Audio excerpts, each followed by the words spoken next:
Welcome back, League fans. We heard you, and we're getting ready and set for our final game of the day. Golden Guardians taking on Golden Guardians Academy taking on Echo Fox Academy. I always forget, and then you want to say it, and then you don't, but it's Golden Guardians versus Echo Fox. Either way, and Echo Fox should have the clear advantage here as they make their way into this matchup, with Golden Guardians just struggling to get any leads in their game. Yeah, it's pretty likely that this will be a one-sided matchup, which affords us some time to talk about the top lane, where a lot of personalities have been chiming in recently on thoughts on the top lane meta, including Echo Fox Academy's top laner, Alarim, who had an AMA because he thought, hey, this is a top fine, like the top is completely fine after everyone was kind of raging about it. Right, it's like, what's this? How is it working out? And everybody kind of has their own opinion on it, really. Yeah, and I think it was funny because in that thread, someone responded like, by the way, guys, this isn't like a random Redditor troll. Like, this guy is actually a top lane professional player. And that does seem to be the prevailing sentiment amongst pro tops, at least that we've heard. We talked to Sheer a little bit into today, and they think it's a pretty balanced meta. Nothing's crazy. It's not perfect, and a lot of people are not happy with the meta as a whole. Right. But top laners, a lot of them seem to be okay with how it is. Kind of like there's ways to tank if you want, there's ways to carry if you want. What I think a lot of top laners just want that avenue to have in general. I think everybody has a pretty good idea how to tank. It requires a little more teleporting, but when you're the fighter, it feels good. You want to take that lane to yourself. Yeah, and I can understand like there's no keystone that feels great on some of those, but at the same time, you can play Camille's, you can play Vlad's, you can play GP's, you can play Nars. You're like everyone's playing like Akali in the top lane just won today. Like I think there's a lot of options, so it feels a little strange to say like, what a terrible meta for top lane. Absolutely. And for those of you unfamiliar with Alarim, he made a name for himself on the Monkey King, but is determined to shed that label. I want Alarim to stop being that Wukong one trick. That was more than 2 years ago, and that is not me anymore. While I would love to play Wukong for my fans, he's not a good character right now, so we'll just have to wait until Riot reworks him. Now, you've kind of been with teams, with pro players, being an analyst and whatnot. What is it kind of like when you see a player that you know was a one trick?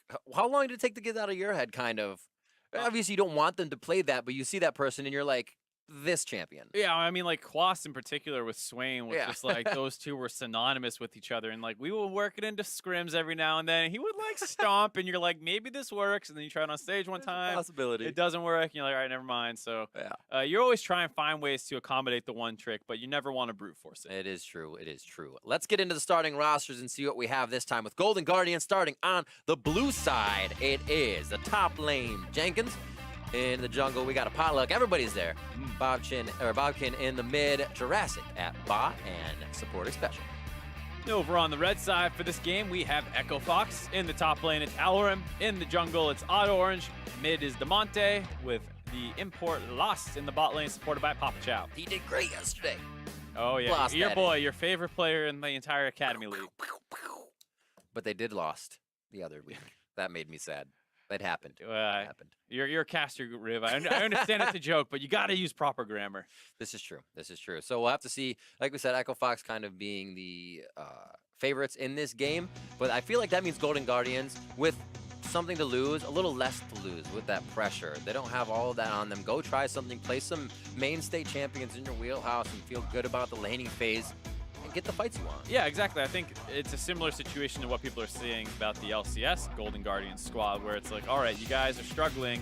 You know, we're fine seeing some weird stuff. Like, if you think Zed's your best pick, like, you know, go ahead, take Zed into something that's a little squishy. Set up the bands to cater to that situation. Make sure you're still prepping for it and putting yourself in the right positions, but like, feel free to branch out a little bit more because the standard ain't working. Well, the Camille is out this game, that's for sure. Gangplank as well. Jenkins won't have any super carries from the top side. There's still a few. We saw the Akalis today already. Kog'Maw rise for Golden Guardians. And the Zoe actually banned out from that blue side. Yeah, I was about to say the same thing. A little surprising to see it over there, but Demonte has had a monster Zoe performance already. True. And I think that struck fear into a lot of people. So who knows if Echo Fox is down to say, yeah, we'll leave Zoe up. I dare you to play it. And it's one of those situations where no one plays it because it's banned so often. Yeah. And then you don't pick it first pick. And then suddenly Demonte's like, wait, I'm actually one of the guys who does play that. Thank you very much. So much damage. One of those champions that no matter how your lane does, she can wreak havoc on it. Jenkins locks in the Galio. Bob Chin, he's going to be able to go hard in this game. Yeah, it seems like a fair amount of mid bans already as well with the Rise, Azir, and Zoe gone. Wouldn't be surprised to see this end up being a Corki game, so we'll keep our eye on that. As well as the fact the Jarvan is still up, but it seems like people are less terrified of that combination this week. It's the second time that people have been able to split up J4 Galio. Haven't bothered to do it after it was kind of almost paranoia last week with that combination. Anything that can dive in. I guess they figure they'll put something like the Camille in there. And they're like, oh, we took the Camille out. Let him have the Jarvan. Yeah, so there you go. There's the Jarvan. Of course, of course. Yeah, like you said, maybe there's just too many options. Someone grabs Zac. Is it really too different? Right. Like, it's understandable. And so they also grab the Gnar. So this is kind of the Narvin, Galio, everybody dog pile on top of potluck. Oh, yeah. Living up to the name. But I do like this combination of champions. They're all very powerful together. Absolutely. Now they can just put a whole lot of power in that. Also allows the focus of the bans from Fox Academy if they do decide to take out a strong mid laner for Bob Chin. Do it. Again. Yes. I mean, bot lane. Sion top for Alarim. He was talking about this in that AMA, saying he thinks That's not a monkey. He thinks it's probably the second best top lane tank right now behind Ooh. Ornn. It doesn't lose very many matchup sets. Very graceful champion. When it does start falling behind, it's fine without a ton of gold. It can actually play kind of a bully style as well. And then you're playing it into Galio, Jarvan, Gnar. Like, you're gonna get attention to the top side. And with his passive, Sion's always a threat to dive. So I do like this pick a fair amount given the attention that will be in the top lane. Call the Forge Sion. Yeah. you are yourself. You just get really mad. Wow. Right in. That'd actually be pretty cool if he had kind of like a even bigger Jaeger skin. And it was like a rocket that propelled him forward. He wasn't really moving his feet. I don't know. I already like the mecha one where he turns into a drilled tank. That is true. He does turn into the tank. All right, I'm asking for too much. We got second ban phase. Kalista, Rakan, Corki, Talia. Actually, Corki keeps getting kicked out of the mid lane in some of these matches. And I actually do like that pick a lot for, or the ban, excuse me, of the Talia, just because it's such a powerful roamer that can kind of match the Galio. It kind of pushes early on while winning the 1v1. So it stacks up very well. So they get rid of that and they get rid of the Corki, the other thing that we were anticipating seeing there. So I like those two a lot. And then the Fiora lock-in. Potentially Fiora mid lane taking a page out of CLG Huhi's book. Oh my word. Yeah, right? It's not like we're flexing this. Science support? It's possible. That has been a thing. Yep. Alorum looking to make that impact though. Ezreal locked in for Jurassic, possibly an Alistar to try and deny what this Fiora with this jump-in team wants to do. There's also already a lot of peel for the Ezreal, who doesn't really need it, but he's going to get it anyways. So much protection on the front line, and Ezreal firing from the back. Yeah, I do like the Braum a little bit more. Like you said, the protection coming in for Ezreal. Alistar can be protective, but generally best as a proactive engager. But you already have Jarvan, Gnar, Galio. I'm not sure the Alistar really needs to get in there as well. So I do like the change in what the champions can do. Braum very good as well. And then they take the Morgana to try and win one of these lanes because they're going to have a hard time getting priority in both mid and top. Fiora, while very powerful 1v1 champion versus Galio, one of the hardest counters against him. She does often rely on that being a topside matchup where the lane is longer. And in mid lane, Galio has an easier time focusing on wave clear. So still a little tough for the Galio, but more options available. Going to be super interesting. I'm going to have eyes on Pop Chow. How good is that spell shield this game? He's got it on the right target within that Galio taunt. He's going to have a lot of choices, a lot of targets. He's going to have a big mini game to play throughout it. We'll have to see Echo Fox coming off of a loss yesterday. A game they were in the lead, got a little too ahead of themselves, and Team Liquid Academy were to take them down. So they're looking for the win here. It's expected from a lot of their fans, but Golden Guardians is going to be fighting hard. They got to find a win soon. 1-6 in the Academy League here. It's not going too well for the LCS team either. But we have a fantastic game in terms of the comps for both teams here. Golden Guardians, big dive comp, lots of top lane snowball. Echo Fox going very counter pick heavy. They have a Fiora in the mid lane, Morgana in the bot lane. They are looking to also get advantages because if they fall behind, they do not have much wave clear at all. And they don't have great ways of necessarily getting onto Jurassic or something like that if they're trying to defend a turret. A super counter pick heavy, but I kind of like the fact that maybe they're still the kind of champions they want to be playing. Usually you can get yourself into a rut by saying, we need to counter this, and we can't synergize this comp that well together. But everything feels like it, or seems like it'll feel pretty good for each of the champions on Echo Fox. Yeah, I think they still have some synergies, like having the Black Shield not only for Lost in lane, but in late game you can throw it on Damonte so he can dive in a little bit easier. Super invulnerability. And then you have Damonte who's going to be splitting a lot, going with the Kleptomancy. So he'll be able to get a lot of gold quickly. Then you start trying to match up versus whoever wants to go against you in the side lane, which should not be easy. It is difficult against the Galio because you're trying to 1v1 a Gnar. Galio can always come in and join, but hey, if Alarim has teleport, he can also get in that. No. I love that support's taking Knight now. Oh yeah. Win lane, win game, isn't that how you say it? Hopefully. Odd Orange starting off. No smite for Alorum, as we kind of track that on some top laners to start here. I was using Spellbook. It's a Comet Scion to begin things off. Yeah, he has a lot of ways of proccing that. Both his E and his Q have CC on them, so it makes it pretty easy to land the Comet. So it's a good trading tool available for him. Fleet footwork Gnar. Keep himself heals up and fast. Fobchin with quick farming out. Never going to be that hard for a Fiora to farm under turret, so he's fine to get pushed in over and over. Might just take some Winds of War damage, if anything. Odd Orange towards the bot side as both junglers start on their second main camp. Speaking about that mid lane matchup, the last times that we had seen it, it was a full tank Galio. And in the early levels, I expect it won't mean as much, but later on in the game, you know, this is not a tank Galio who's not going to do negligible damage to the Fiora.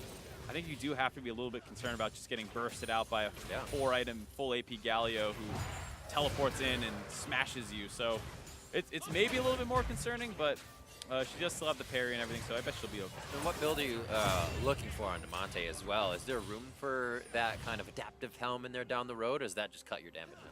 I expect that would not be an item you grab right away. You probably still are looking for, you know, the Ravenous Hydra, Black Cleaver, kind of lifestealy build for the first little bit. And then you would expect, given that lifesteal focus, that you go the Spirit Visage to get the healing amp. But maybe you do go Adaptive Helm. The parallel universe. Yeah, not sure. I mean, they do have some repetitive damage type, sure. So we'll have to see. It's been a while since we have seen this matchup. Ooh.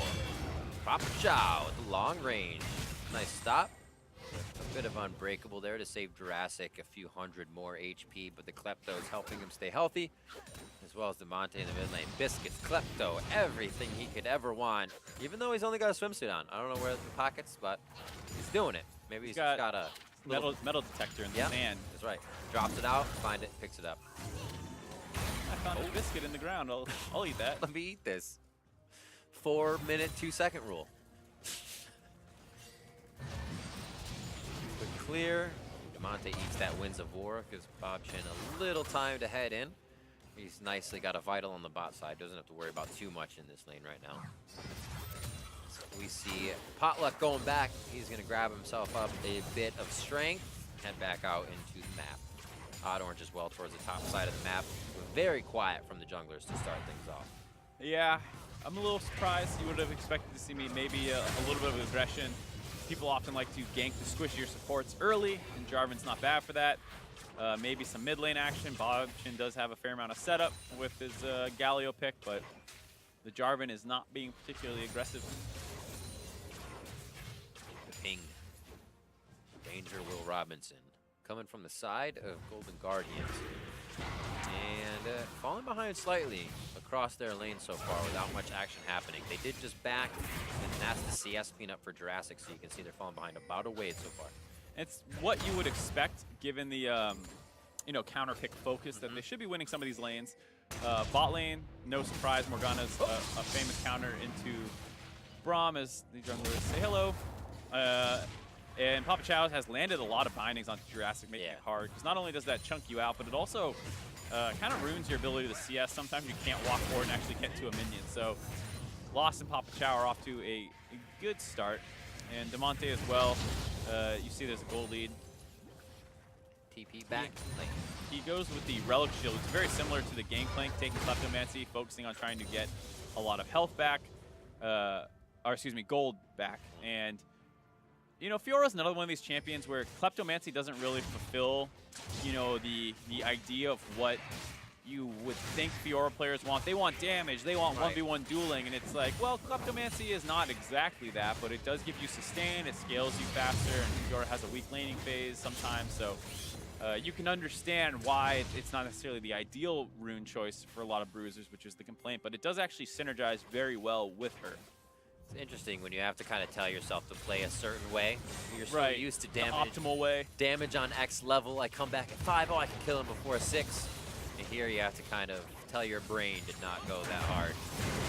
Whoa. Stand beside it, gets him safe. There's a special, tries to push up now. Can you get a good Winter's Bite onto Lost? They might have been able to lock that down, but he makes it rain with a hail of arrows, and they kind of shut down that HP game. Potion Chug on the side of Golden Guardians to keep themselves safe.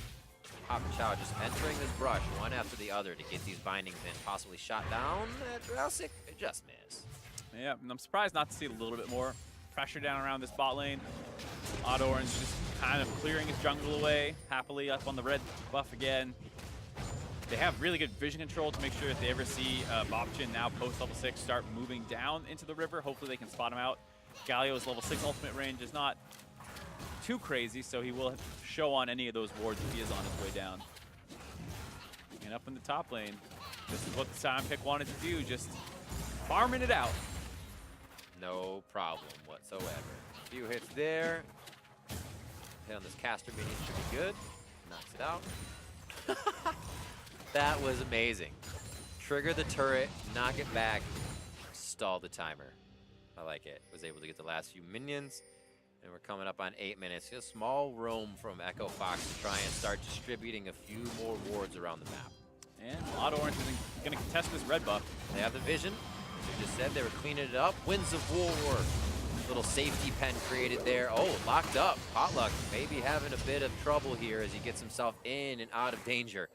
Doesn't look like they're going to fully initiate 2 of those vitals. Brock actually gets a reset, goes in immediately, deletes Odd Orange, says, Bouchin, let's go! And here's another hit as he picks up kill number 2. Echo Fox Academy Holy getting crap. way too aggressive. Hold on, bot side, something happened as well. Oh. Teleport's coming. Oh, Lost went in hard. They did kill Jurassic, though. Got the kill onto him. The teleport's actually going to get out. Morgana's taking a weird path. They actually are able to disengage that bot lane situation, taking up Jenkins' TP. Whew. So that was a weird situation. Very Hopefully unexpected turn. Get some clarity on that.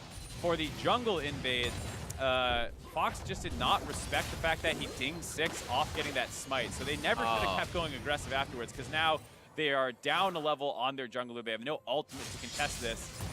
So very easy for him to go in. Demonte times the stun perfectly well, but still have the CC to chase after. They get that kill, and during this on the bot side, there was a dive going in. Looked like they wanted to collapse and caught out the Ezreal, just get that chain CC combo down. Oh. Yeah. They wanted to keep going, go into a special fail flash so that he doesn't get the ultimate. And also, another flash. Yeah, he missed the E and the Q, so he had 3 stacks of the Varus. The Blight. Yeah, the Blight on him, and they weren't able to proc it ever. Boy. And the fail flash is missing the final tick of the Morgana ult, so that could have been a great 2-for-0. That could have been huge. Interesting, and as well, it can easily be retaliated on with composition like Jarvan, Ezreal, and Braum in that bot lane. The spell shields better be hitting to save that crowd control. Cleaning up the wave here, 88 to 82. So from what Golden Guardians did lose in that bot lane, they've actually been able to deny Fox a few CS and catch up. Pretty even across the board for all of that CS, so can't wait for more action to start to separate this game. Yeah, it was also nice because they got the teleport out of Jenkins, so Alarin was able to push in the top lane, get a small CS lead, and now, despite how much Golden Guardians probably wants to punish all those flashes being down on the Morgana Varus, they have to be careful when they do it because Alarin has the ability to join in. Can't wait. Turns into drill mode. Yeah. Get to see it. I would like to see it at some point here, just charge down there and ding the turret and teleport back up to the top side is always an option. Ooh, one more hit. Concussive blows. Glacial Fisher dodged out. Not going to be able to get him on the Winter's Bite again, but they will able to facilitate the slow. A few more shots. That is it. Papa Chow is going to be next. and they clean this one up. Last shot going to Jurassic, and that's the double kill. A rotation down behind Dragon, and another fight towards the top side as Jenkins is very low. And now we're on to Odd Orange. There's a Cataclysm coming down. Auction up and down as they get the damage onto DeMonte, but it's actually coming through for the side of Golden Guardians. Here is Special, and he gets the Winter's Bite in. That's DeMonte going down at the final hit from Bobchin. Overall, that's a 4 for 0. Thanks for keeping track. It was hard. On the side of Golden Guardians, top lane fight, Jenkins was able to get out. Looked like what he was doing was he went through the turret to interrupt any potential teleport coming in from Alarim, but in doing so, Alarim realized that doesn't even teleport and goes aggressive on Jenkins under his turret. That led to that kind of skirmish up in the top side, as the mid-jungle skirmish was not working out anyways. Taking a look at this initially down the bot side, just the summoner disadvantage for Echo Fox's bot lane leads to Golden Guardians getting aggressive. They get onto Lost. In the top side, you can kind of see Alarim running under his turret, just desperately trying to get out of range from the Nard to be able to teleport. Nard chases him through the turret, so Jenkins just gets aggressed on up there. Meanwhile, this fight was going on the bot side. They're just going way too aggressive, trying to stop the roam from coming in. Fiora's doing her best to try and outplay this, but despite how well she's doing, Galio's a little bit too strong at this point, because they had that double kill earlier on, as well as the fact that, hey, we won the bot lane skirmish, so Special can collapse as well. Quickly and nicely done by Golden Guardians. And they find themselves in a game where come in saying Echo Fox is kind of the advantage here to win. A good start has been seen from Golden Guardians before. It's kind of where they do flourish in their games. They find a few early plays. They have that idea of what to do throughout the laning phase. Can they carry it this time? No. Can they keep themselves in the driver's seat? Here's the Ocean Drake to start that. Yep, and they are not super far ahead in gold, only about 1,000 despite the massive kill advantage. A lot of that coming just down to CS numbers, but it is good that they're ahead currently. Like we said, Echo Fox's comp does not exactly play well from behind. You got to think when Jurassic starts grouping up in the mid lane and they're shooting Winds of War and Mystic shots all over the place, Fiora's not going to deal too well in that situation. She's going to want to be splitting. But then you only have Varus for wave clear. So this is very promising for Golden Guardians, but they can't slow down because they don't want to ever have to deal with hyper late game split pushing Fiora. No, please. Had some bad experiences there, Riff? Oh, all the time. Jenkins popped up, dropped down, and he drills the last few minions and take him out. Coverage on the top side for Alorim makes him feel comfortable enough with the lane resetting that he can go ward a bit deeper. Get his team a little bit more vision on where Potluck may be coming from. His smite's just down as he started to roam around. I believe that was for Bobchin. And he will back real quick. Oh no, Blue's still up, so he's just smiting his own camps as he heads around. And there's that pressure down the bot lane. 3-man to try and finish the turret, but they got flanked. Under the turret, Special looks pretty good for now. This is definitely going to take a little longer than they wanted, but they should get out, I think. No, Odd Orange is going to be taken down. They also get lost as it takes way too long. Where are you coming from, Alorim?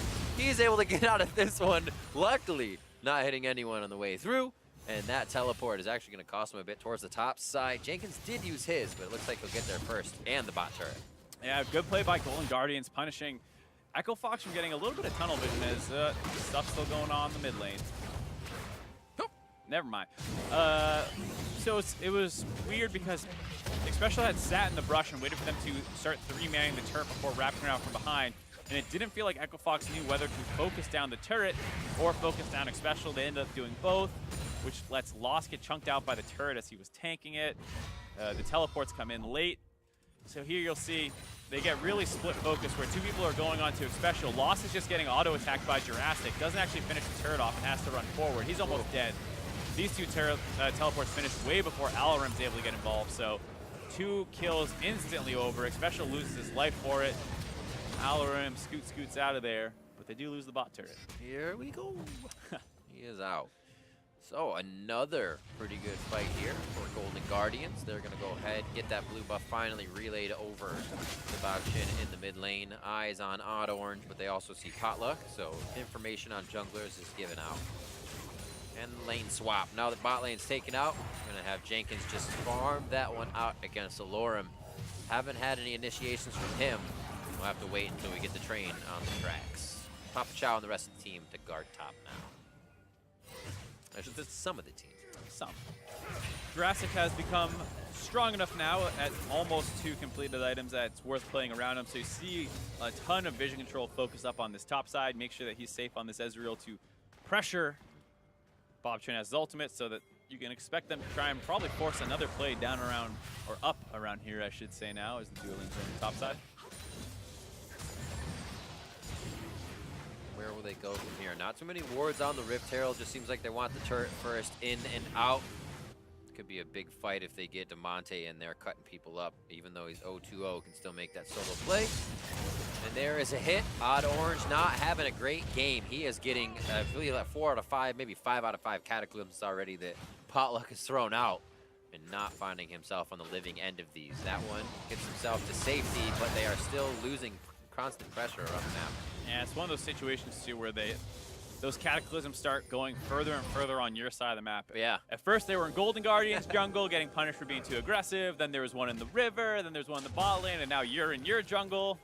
You want to stop that trend before it's happening in your next turret. Next turret is the top one. We do have Odd Orange kind of routing around, but he's going to walk through a plethora of wards here as he comes in. It may not be able to stop it. Heroic charge up for Bobchin. He'll definitely make it before DeMonte, but it does not look like they will need to fight. Able to disengage that one, and that is the Varus ultimate down as well, so they will keep that pressure up around the top side. Things are going perfectly here for Golden Guardians. With that turret down, now you can swing mid and start exploiting this lack of wave clear on Fiora. Yeah, Lost having a little bit of trouble on that Varus this game. A few Chain of Corruptions going to the wayside, and the ones that are hitting aren't locking down the targets for long enough. 1-2-1 for him to a 2-1-2. I'm sure Jurassic is feeling great right now as this team picks up the Rift Herald, and Golden Guardians is keeping something on their plate. Next step is already set, and that's great to see for a team that has been kind of on the back foot a lot of these games. Yeah, and you have to tip your cap to them for being able to keep their composure against this weird comp by Echo Fox. It can be a little crazy when you go up against something like this, but they understood that they're going to lose bot lane, most likely, so they just kind of played back, let that happen, and then punished when Echo Fox started getting desperate. Same with the mid-jungle synergy. It's like, all right, they have a Fiora. This is going to be a little weird. And then they start just saying, all right, you're too deep, so we're going to use our J4 Galio combination to blow you guys up. Clean up in the top side. Lorem, Isle top. 187 to 167 there. So he's getting pretty big. Already got the Frozen Heart. Doesn't really lock down too many players on Golden Guardians, but he defends himself. That's nice.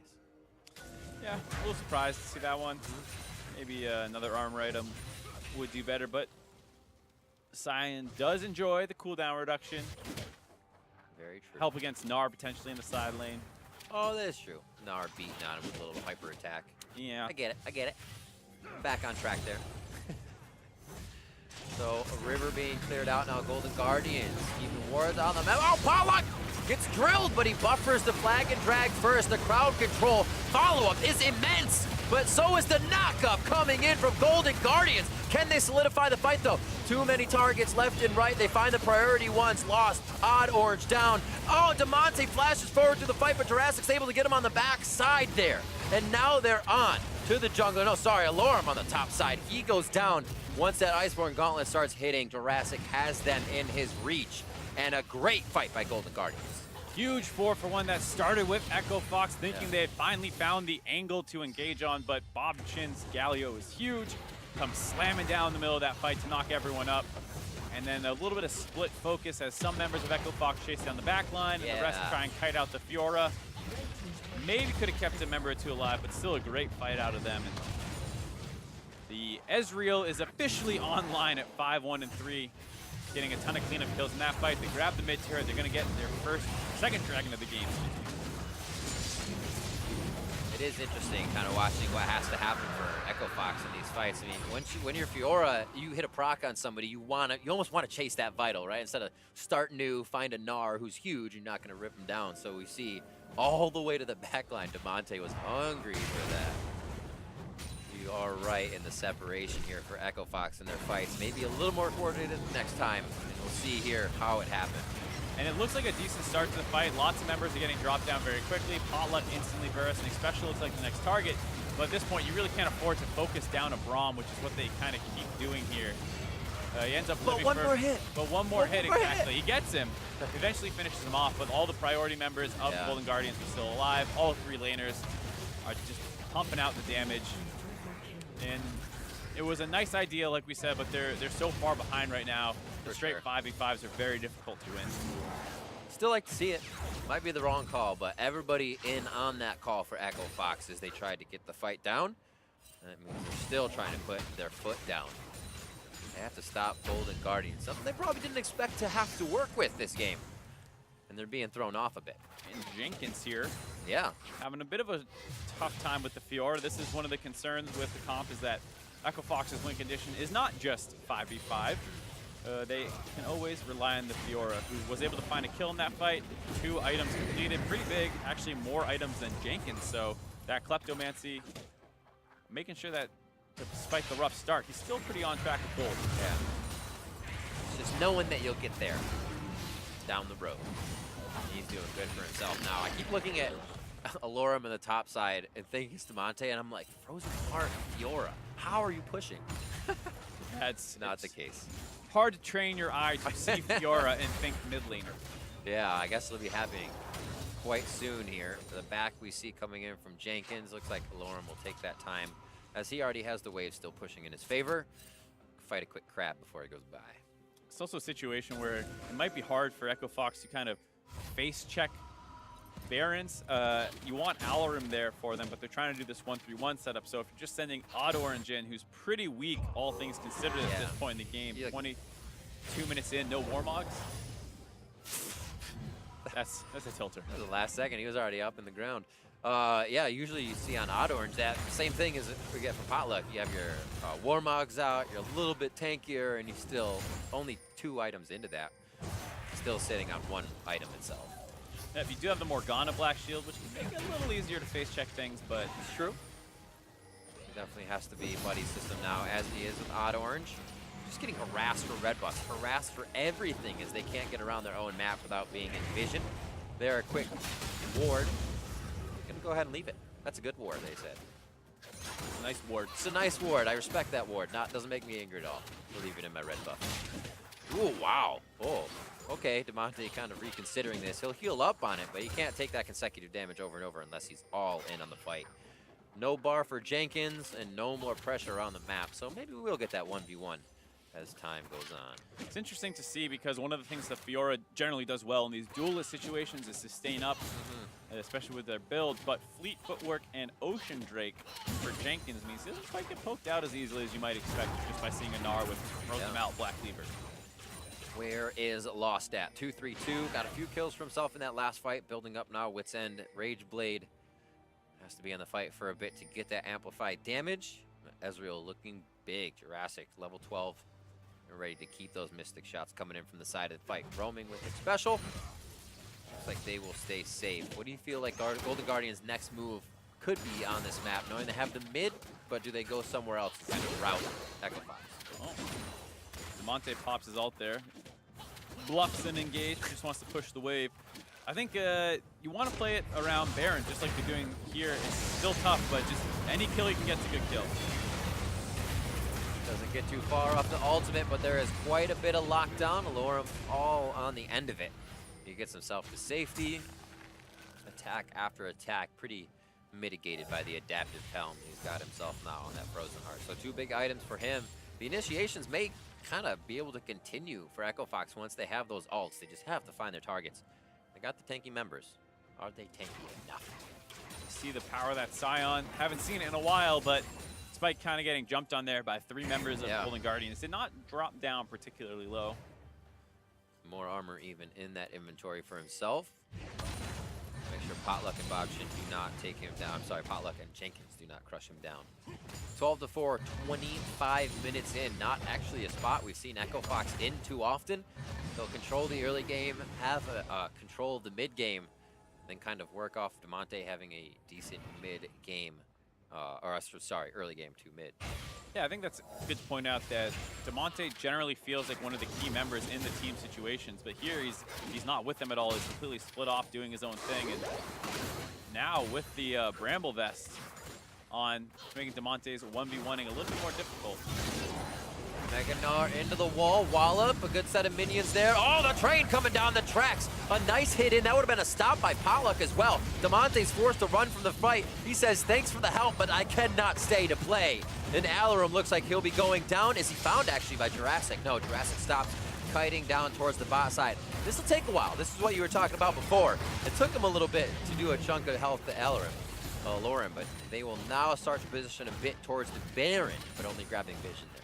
Yeah, Al gives his life up so Damonte can get out, but not really anything punished on the flip side of the map. Echo Fox has been so pushed in for the last 10 minutes of the game, they really can't answer with anything but clearing out some wards around Baron. They get a couple of their own down, and even after that, Golden Guardians are going to walk away with their third dragon of the game, their first Mountain Drake, making it even easier to take this Baron in the next couple minutes. Great assortment.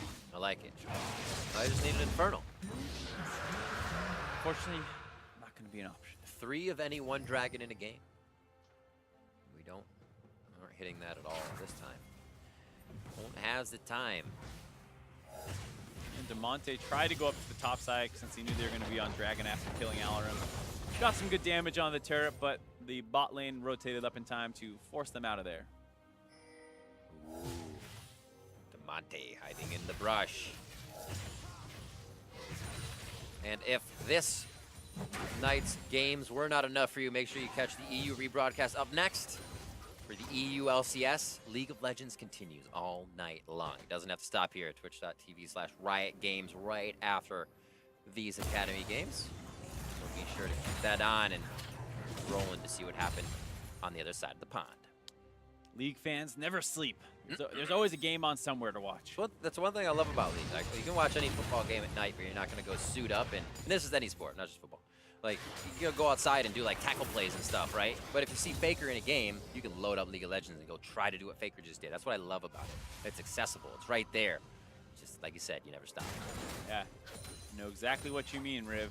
I loaded up into a bunch of ARAMs last night. And then went out my brains out. 4 o'clock and did tackle plays. Somehow got GP. I cannot barrel chain. Oh. It's a trait. You gotta be born with it. And born with the barrels. You have to be an actual pirate. This attribute does help. Proven. Actually proven. 4-3 Fox Academy. A 1-6 Golden Guardians looking to make a move here in the Academy season. And so far this game, they're making a good story of it. And this ward, despite kind of catching the entrance of the Baron pit, did not see Jurassic and Potluck two-man that Baron. That 4-item Ezreal actually took that down super quick with the help of that Mountain Dragon. And there you go. The Baron snuck by Golden Guardians. That Duskblade in there of Drakthar. A little Ezreal insert. Yeah, knows he's kind of smashing this yeah, game. And why not? It's a really powerful item for Ezreal. Sees the ward? Yeah. Where is it? Sees the ward. There. Hey, found it. But yeah, you just pop out of a wall, shoot a Q, wait for the cooldown to go back up, so you're a ton of damage. Like, it can be pretty crazy with them. Yeah. Adds a lot more harass. Not much armor either on the side of Echo Fox, other than, you know, obviously Alrum's a beefcake, but other than him, you're hoping for the Ninja Toppies this early. Yeah, so, you know, the lethality will be pretty strong on that Duskblade as well. Talking about Bobchin as well. Leandry's got the rod to still be a bit tankier, and now he starts going towards the Bramble Vest, the big stuff, so he can still be a tank, but is delivering the damage we usually do not see. That's odd, Orange. Always the focus, into position, not respecting getting locked down. He's been taken down quite a bit in this game on the Sejuani. That results in the mid, second tier turret. Jurassic towards the front line, gets that vision from the Duskblade on to do a bit more, and now they continue to take down the inhibitor now, all right, the inhibitor turret, I should say, and now onto the inhibitor. Just one small mistake by the side of Echo Fox lets Golden Guardians capitalize. Using this Ezreal pick to great effect. Yeah. Huge game out of Jurassic. They survived the early pressure as best you can given the lane matchup. They were able to exploit the over-aggressiveness out of Echo Fox's bot lane. And overall, Golden Guardians just played a great defensive game with how many counter picks came in the early game. Never actually lost control of anything in particular. Yeah, absolutely. And even in Champions, like, we kind of saw those first 3 picks the Narvin and the Galio, as you said, and it's like, damn, that's a lot of tank, that's a lot of defense. Where's the damage coming from? And then you get a Galio that starts building ability power along with the Ezreal, who had a 6-1 and 3 lane. And you're kind of taken off guard. I'm sure Damonte wasn't expecting a damage lane to come at him. Yeah, I think it shows good adaptation out of them. You start that draft off, like you said, with those first 3 picks, and you're like, all right, this is a dive top game. Right. The Scion comes in. All right, that's kind of difficult. The Fiora comes in. Okay, I guess that's a mid Fiora. Then the Morgana, and you're like, all right, I guess we're losing bot lane too. Like, what do we do with our comp now? Yeah. And they just showed great preservation in this game to stay with defending their jungle, contesting their own red buff, making sure they weren't giving anything away for free, and then punishing mistakes when they cropped up. 31.5 with 1:15 on Ocean Drake, 14-4 at this point. Maybe one of the biggest leads Golden Guardian has found themselves in this season. Now they'll start in the second tier top turret. Alorum is in the mid, who comes to top side, but it is pushed by Bobchin in mid and bot by Jenkins, who does have a TP and a whole lot of wards to get there on. He's got quite a while to go with that push. He does. Is able to really use it. It'll speak a large amount to Golden Guardians as well if they can hold this. They do have the Baron, so it makes it easier to just let those minions do work. But if they can hold off until Jenkins gets there, it's definitely good to see. Sometimes the team get antsy. And I really like Bobchin being in the mid lane here because you don't know if the Fiora is going to try something sneaky down the bot lane on the Gnar. And if you're in the mid lane with the Galio, you can go back up to the top side or the bot side, wherever they end up trying to send this pressure, as well as the fact that he's escorting those super minions into the mid lane. So really great lane assignment here out of Golden Guardians. And then it works out as soon as you get Bobchin in the base. That does have to call Damonte back. A free turret towards the top. The dominoes are falling. The initiation onto Bobchin. Glacial Prison goes down. He's safe for now. The team can actually save him here. Special's going to get in with the shield. Oh, he throws it down the wrong way. He won't block much on that. Bobchin still gets out alive, but that means that Special goes down. A wrong shield actually means a very big error in a fight. And they are also going to lose Bobchin on the re-entry. Now they lose Potluck. This is turning for the worse here. And it is a locked up bound Jurassic who gets himself to safety. FOXA, don't chase the fight. We could clear out and possibly force a Baron here. What are they going to do? Or can do Baron, it's down. Yeah. What am I thinking? It was already taken. It's the tick off there by Golden Guardians. And you can made me think it was up. How sticky the 2 carries left alive are. Jurassic and Jenkins just pelting people away, but not actually able to get anything off that. Some nice kills for Echo Fox to try and stabilize the game a little bit, stop it from ballooning over 10K. Yeah. And just a couple errors in a row there. One of those comedy of errors as things kept going wrong. Little things too. Yeah, first Bobchin gets caught out. They try and save him. Special jumps in, shields the wrong way, and then gets rooted up so he couldn't even land his W onto Bobchin to try and save him. Then Potluck goes flying in to try and save Special. And we'll take another look at all this from the top. So Bobchin gets jumped on. Probably wants to use his ultimate to get away, not quite able to do so, so he does this to stall. Special wants to W to him right then, but gets hit by the Varus ultimate. Bobchin's able to get out. And then Potluck goes in. Bobchin's still at about 500, 200 HP, still ults back in, so he ends up dying. Potluck is still going to die. And this entire time, Jenkins has been unable to get involved in the fight, so it's been a 5v4. What an eye. You're so right. He's trying to W over to Bobchin. And that's why your mouse is on the bottom side of your screen activating that shield in the wrong direction. Unfortunate, but so true. All so little to happen, right? For everything that's gone right for them. A little assortment of things can make it all come tumbling down.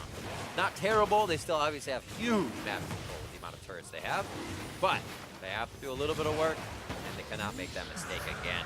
Yeah, that's your one free one. Yeah. You give up 3 kills. You don't lose any turrets or anything off of it, really. You have Baron coming back up in a minute, but you got to be clean from here on out. Little extra items here as these have given Odd Orange some more money. He gets a Knight's Vow that he can actually get out here protecting Lost on the bot side. Yeah, Lost is still unfortunately an item behind the Ezreal. Yeah, He's not having a great game.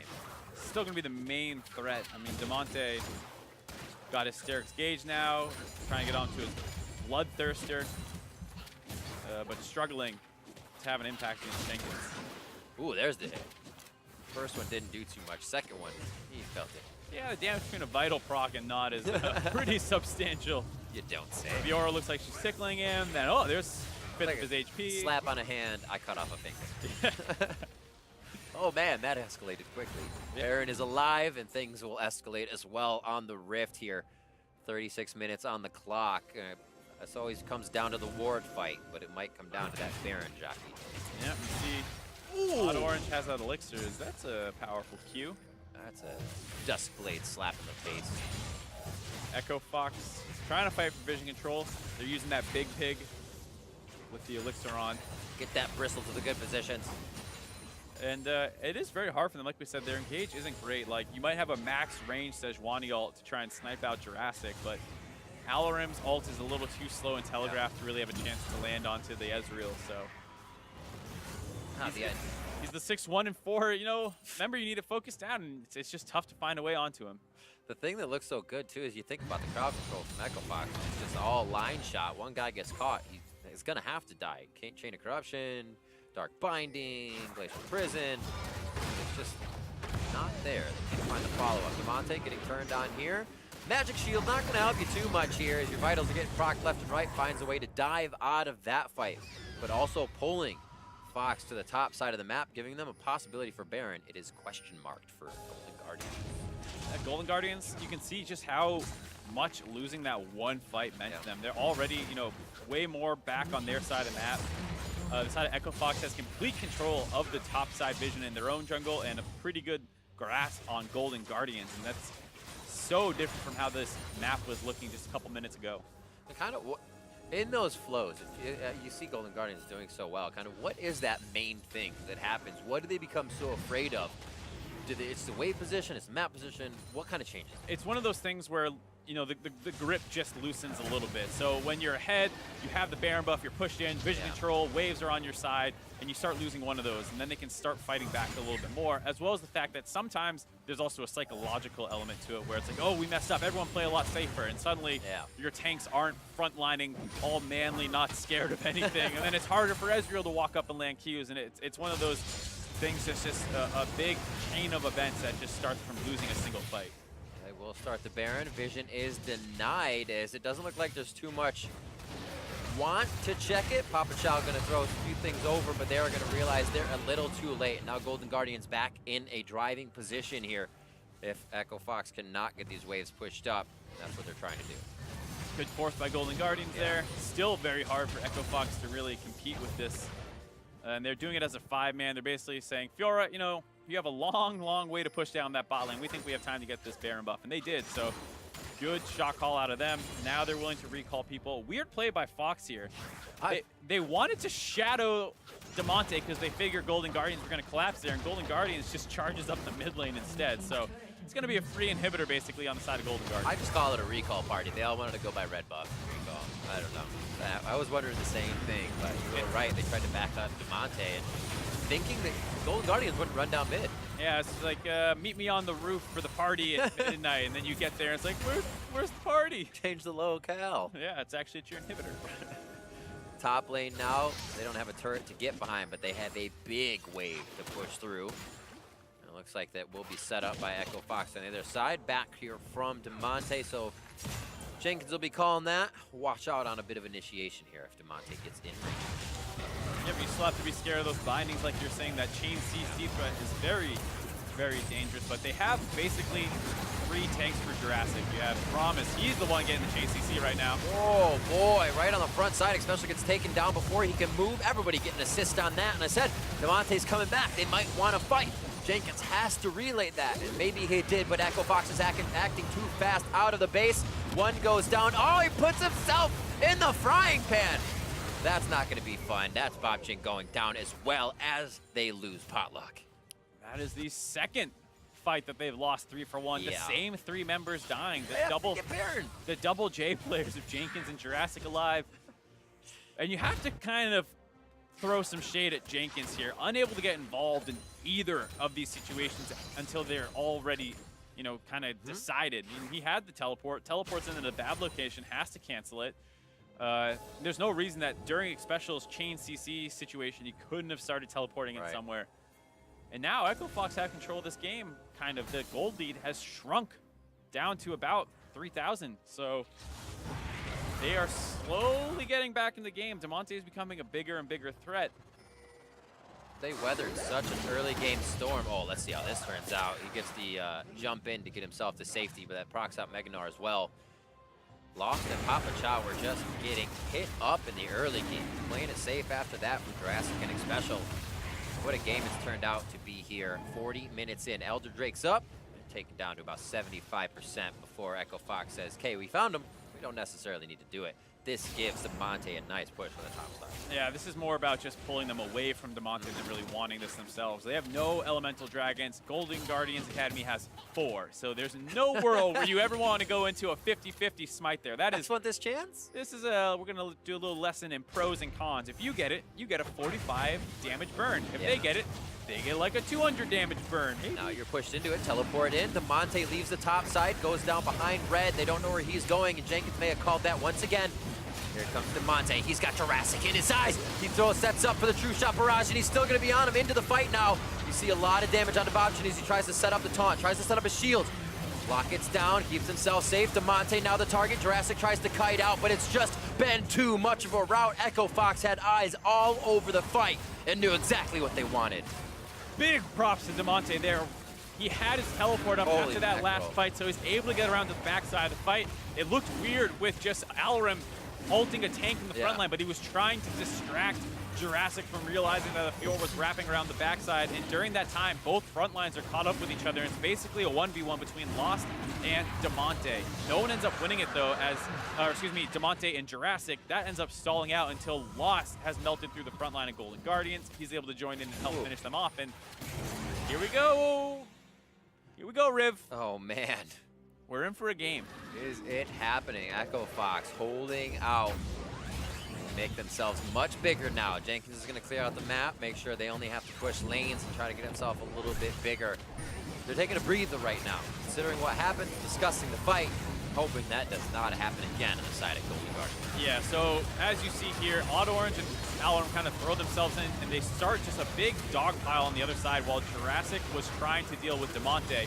And during that time, Lost and the rest of Echo Fox had won the frontline battle, so they're able to collapse onto Jurassic. They find that kill on the Ezreal, the only significant threat on that team comp. And that entire time, once again, where is Jenkins? 3 fights in a row, completely uninvolved in them. This is a situation where he's kind of costing his team the game despite looking like, hey, I'm 1-0-5. A lot of this health can't just be instantly chunked out anymore. Echo Fox is getting very tanky. And well, yeah, Galio's a lot of strength. It's not 100ing to 0 anybody. 100ing. Like it. 100ing. It is a verb. Doing many hundreds. It's also a strange situation where Demonte's at, his peak. Same with Jenkins.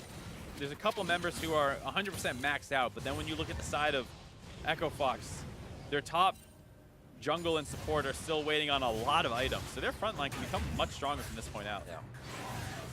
Oh, Demonte just wants the ward.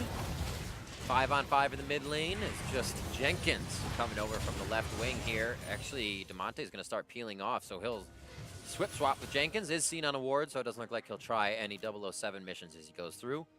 With 50 seconds on to Baron, that ward coverage is Golden Guardian, so I feel like Echo Fox has to work it out a little bit. This is a bit of an awkward situation for Echo Fox because ideally Demonte wants to split on the far side away from Baron buff, but he doesn't have teleport and Jenkins does, so he's actually sticking more around the top side so he can always run to a fight if one decides to break out. It's a little less than ideal, but they're trying to mitigate circumstances rather than force something crazy to happen. Because of course they could always stick Demonte bottom and just say, hey, go wild, and we'll try and not lose to a 5v4 teleport engage. I wonder, they do actually see Jenkins bot, as you said, with that TP. May not be enough room to get damage on the turret. It does look like Demonte is going to focus it. He says team push mid harder. Mike with the initiation though, damage onto Papa Chow. Bit of a save there for him, but he is going to go down. The team does not have enough to save him. The push in from top side gets them a turret, so a small trade in favor of Echo Fox for the kill for Golden Guardians. And they're just trying to run around Golden Guardians and stall this out. They know Baron is probably gone, but they're going to try and contest it a little bit anyways. All right. Odd Orange at the thicker part of the wall. He knows he has to go to the backside. Special Glacial Fissure is up if he wants to shut that down. Throw in the chair. Hot Orange doesn't want to take a seat at this. Oh! How flashy! They just focus him. Take him down. That would have been so amazing, though. I love it. He tried to kind of like deny vision, instantly pop into vision, and get it. Good idea. Good idea, but I'm not sure it's worth it. There's a 50-second death timer on one of your main teams That is now. always worth it. Okay. Summoner's Drift right there, man. Yeah, okay. No, maybe you're right. Yeah, I'm not sure about that. 40 seconds now on Odd Orange's respawn timer. Rough play. Here goes the mid inhib. They have a minion wave now. Baron buffed up. Doesn't look like they want to get any of those sideways. Both those are in horrible positions to try and use, so they're just going to try and end the game. Oh, no way. 24 seconds. They got to take at least one more person out. If that is what ends the game, because Odd Orange goes for a late Baron attempt. Flying over the wall. Demonte trying to stave off a bit of damage to the left side. Says, walk this way. You want to fight me, not the turrets. Huge damage going into special. He's going to have to get out of there. Potluck is not in good shape either. Is resurrecting on the side of Demonte. He will actually go down. The Odd Orange is up, though, but they lose Papa Chow. Lost is almost going down. Winter's Bike conclusive blows, and he gets chilled to the bone. Alorum is going to fall here, possibly, as he tries to get to the fountain. And can you believe it? The play, trying to steal the Baron, gives Golden Guardians enough of a ramp to climb right into the base, and they're onto the Nexus, finding a win, giving themselves another bump in the standings. Bit of a scary moment there for the side of Golden Guardians. Almost threw that game away after some holy moly missed team fights towards the end of the game. But like you said, they try and steal away the Baron buff. They lose their tank. It gives them the courage to brute force up mid lane. They're able to end the game off of it. Holy touch and go. Golden Guardians game, touch and go. But now, as I said, last game, usually if you just win, or the other game, usually you just win, you don't have much to go off of. They have a distinct error in this game to look at, but we're going to have to look at the replays as well. Golden Guardians with a great start, 11 minutes in, 4-0 in bot lane. And I think this is where Echo Fox was kind of like, oh, we didn't expect this at all. Yeah, so they're trying really hard to pressure this turret. They get a little bit too far forward. They have to summoner disadvantage. So you see them get jumped on here. Flash is still available for Lost, able to, or excuse me, Jurassic get onto Lost, finish him off. During this time, Pollock was making his way down, and it's just too late. And at the same time, there was a mid-jungle invade where they're trying to make something happen, and now it's like, oh, our bot lane lost, we got to get out of here. But Potluck turns around, starts this fight out, forces this. Demonte realizes that there's no way out, so he's going to try and beat them. Pollock kites it out, able to bring enough CC to make sure that those two go down, and Special shows up just for good measure. And that was kind of the turning point where, uh-oh, all of our counter picks are falling apart. Yeah, absolutely. They needed to change things up. They were able to find a bit. Fox Academy tie with gold at 41-30, the 3-for-1 at Dragon. We were like, okay, this is kind of what the things we expected to happen here with Demonte starting some plays off. Yep, Demonte wraps around the backside as Echo Fox brute force the fight. They know they have the numbers advantage, so they don't care how they start the fight. They just have to start it. And Golden Guardians take the fight. They think they can win it. Jenkins is nowhere to be found. And once again, Jurassic was in the 1v1 with Demonte. Demonte plays it very well, stalling out until the rest of his team could get involved in that team fight. You saw Lost kite forward and get the final couple hits. And that was the moment where Gold Lead finally went back to the side of Echo Fox. And I didn't believe it, Mark. I did not believe you when you said they could end the game. I thought it was too risky, but Golden Guardians in the base right after Odd Orange gets himself to a scary situation. This replay was Golden Guardians holding out and just microing the fight perfectly. You were absolutely right, though, that there's no way they can end this without finding one more kill. Demonte's off threatening to the side, but they're able to get onto him, and he doesn't want to flash out and play this one safer. He actually tries to take the all-in, and that's just not going to work out at all. He goes down, and then, hey, guess what? Nar's a good champion when he's in a team fight in Mega Gnar. I would love to have seen him in any other fight over the course of this game. Finally, Jenkins is there to follow up on the Jarvan engage, who they have their own little cute name, Narvin, for a reason. And after they finished off Demonte, it was very easy for them to clean up the rest of that kills and win that game. Right inside the Cataclysm, scooping them all up and looking good. Golden Guardians keeping a win condition in mind there. They didn't say, oh, we're doing really good, let's just kind of push mid. They're like, no, keep somebody in the side lanes, continue to spread. If Demonte's able to join this fight with them, that's bad. Yeah, and like you said, they wouldn't have been able to actually end that game if they had played a little safer. Demonte did not need to go in and actually take that 2v1. Yeah. He could have flashed out and played a little safer, but gets punished for it. Getting himself yourself in there, sometimes you have to. It's that last bit of the game. You feel like you need to do something, and your emotions push you over to that play that your logic kind of wouldn't. Yeah, it's that kind of feeling of desperation. You're not 100% aware of the situation you're in because you're probably thinking, oh God, my jungler's dead. They're just going to brute force these turrets down, so I need to distract them. And went a little too far with the distraction. Your brain says, if you can hit all these vitals, you'll win. Yeah, you're not like, wrong. you're right, brain. Let me go hit some vitals. But Golden Guardians with the, go ahead. Oh, I was going to say, to be fair to Demonte, though, he had a pretty good game all around. He did play it strong. Rough early game. The jungle invades not working out, but he kept splitting, kept drawing pressure down, drawing Jenkins down there, and it allowed the other side of his team to actually win some of those fights. Absolutely. And for Golden Guardians, things to look at here, kind of making a name for themselves in the early game, and they need to keep that going. We see them floundering a bit towards mid, where, and this time it was actually towards the base more so than not, but they kind of got pushed around at objectives too. Yeah, they have to be a little bit concerned because this was a game that did get turned around by the enemy team, and they had a weird comp.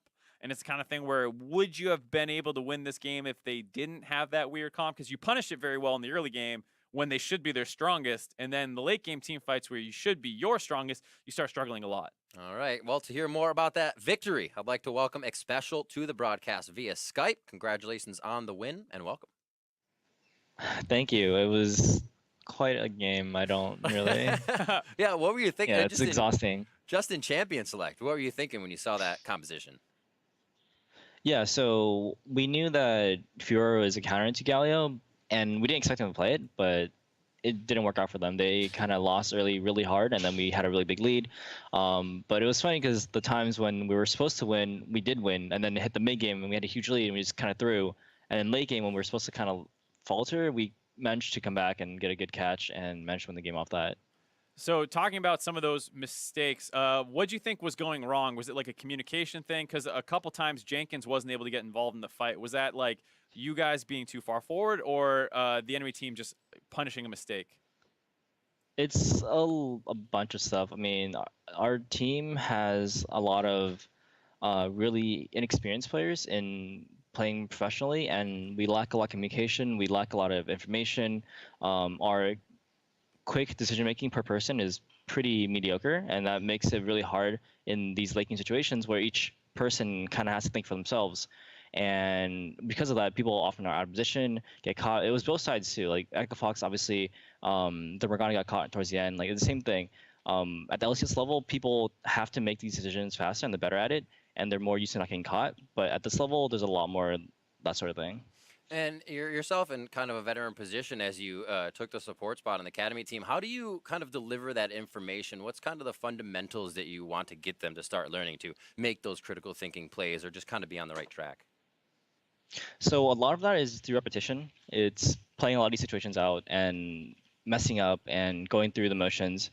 And because our team is so new compared to a lot of these other teams who played in Challenger and LCS, I really have LCS or Challenger experience. And because of that, we go through a lot of errors, and we just have to grind through that. And my job is to reassure these guys that this is normal and give them confidence and provide them with the stuff that is more macro-based that you kind of learn from playing for a really long time. And they focus on a lot of the stuff that is more on their own. I guess in that regard, this is a great game to pick some things out and learn from. It was really hard fought, but you guys did actually get the win, which was obviously great. So congratulations for the victory. Thank you. Absolutely. And Xpecial, thank you for joining us. Next time, hopefully Golden Guardians can do the same, as they have just been having so much trouble in that early game, trying to get themselves to the late game. But this time, to solidify the win. Yeah, it was, like he said, it was a tough game because they were winning at the parts that they should. They countered out this early game that was very lane focused by the enemy team. They hit this mid game. They're playing well. They're getting the Barons. Everything's looking great. And then right when they start, finally taking down the last couple inhibitors, things start falling apart. And so it was one of those games that feels very painful. You could hear that Xpecial sound a little exhausted by the end of it. For sure. It's definitely going to have a good night's sleep, but with a smile on his face as he goes through it. With week 4 now complete, let's take a look at how the teams are stacked up. We've got a 3-way tie for first place with FlyQuest and C9 joining Team Liquid Academy with their wins today. A trio of teams share 4th place as well, and Golden Guardians end up tied in 9th after earning their 2nd victory. Academy has wrapped up this week, which means the LCS is just around the corner. Tomorrow, you'll see the same matchups, but with the LCS players you know and love.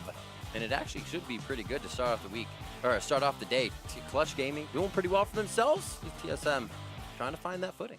Yeah, TSM has bounced back pretty strong. Clutch Gaming needing to do a little bit more to improve. Lear was supposed to be their superstar.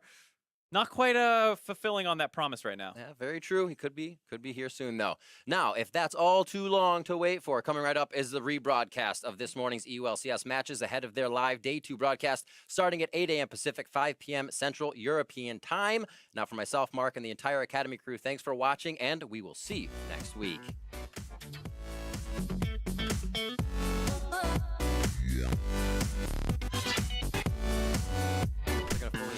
Two of those vitals. Brock actually gets a reset, goes in immediately, deletes Odd Orange, says Bauchin, let's go! And here's another hit as he picks up kill number 2 as they get the damage onto Demonte, but it's actually coming through for the side of Golden Guardians. Here is Special, and he gets the Winter's Bite. Too many targets left and right. They find the priority once, lost. Odd Orange down. Oh, Demonte flashes forward to the fight, but Jurassic's able to get him on the back side there. The very big error in a fight, and they are also going to lose Bauchin on the re-entry. Now they lose Potluck. This is turning for the worse here. Locket's down, keeps himself safe. Demonte now the target. Jurassic tries to kite out, but it's just been too much of a route. He will actually go down. The Odd Orange is up though, but they lose Papa Chow. Lost is almost going down. Winter's Bite conclusive blows, and he gets chilled to the bone.